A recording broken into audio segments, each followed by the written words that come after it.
31 अगस्त 1888 की रात ने पहले ही लंदन को हिलाकर रख दिया था, पर जैक द रिपर का खौफनाक सिलसिला यही थमने वाला नहीं था। जैसे ही शहर के लोग पहले सदमे से उभरने की कोशिश कर रहे थे कि ठीक 9 दिन बाद 8 सितंबर 1888 को जैक द रिपर ने एक और महिला को अपनी बर्बरता का शिकार बनाया। लंदन की ईस्ट एंड की गलियों में पहले से ही डर का साया था और अब इस दूसरी हत्या ने उस डर को और भी ज्यादा गहरा कर दिया। हैनबरी स्ट्रीट की तंग गलियां और अंधेरी रातें अब और भी ज्यादा डरावने लगने लगी थी। अपनी सांस रोके बैठे थे, जैसे कि कुछ भयानक घटित होने वाला था, और ऐसा ही कुछ हुआ। 8 सितंबर 1888 की वह काली रात जब जैक द रिपर ने अपना दूसरा शिकार किया।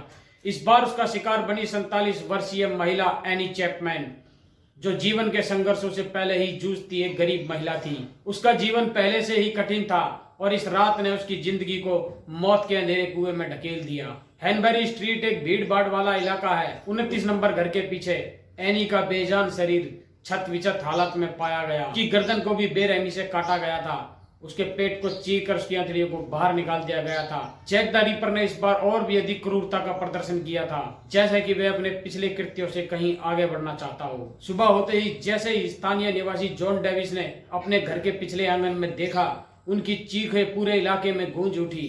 पुलिस तुरंत घटनास्थल पर पहुंची, लेकिन जैसा पिछली बार हुआ था, इस बार भी जैक द रिपर ने के खिलाफ कोई ठोस सबूत नहीं मिला। डॉक्टर जॉर्ज बैक्स्टर फिलिप्स, जो इस तरह के मामले की पहले भी जांच कर चुके थे, उनको बुलाया गया। उन्होंने सबकी जांच करने के बाद बताया कि हत्या करने के बाद एनी के शरीर से कुछ अंग निकाल लिए गए थे। यह देखकर स्पष्ट हो गया था कि हत्यारा कोई साधारण नहीं, बल्कि एक घातक और सोच समझकर हत्या करने वाला दरिंदा है। इस दूसरी हत्या के बाद पुलिस ने कई लोगों से पूछताछ की, परंतु उसके खिलाफ कोई ठोस सबूत नहीं मिला। हत्यारा अब तक पुलिस की पकड़ से बाहर था और शहर में डर और भय का माहौल था।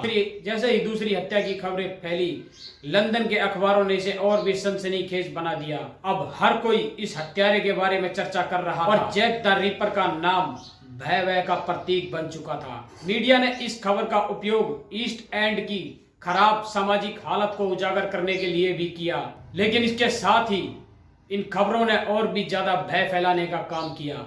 दूसरी हत्या ने लंदन में दहशत की लहर को और भी मजबूत कर दिया। जैक द रिपर का आतंक अब हर गली, हर चौराहे पर महसूस किया जा रहा था। लोगों के दिलों में बस एक ही सवाल गूंज रहा था कि अगला कौन होगा।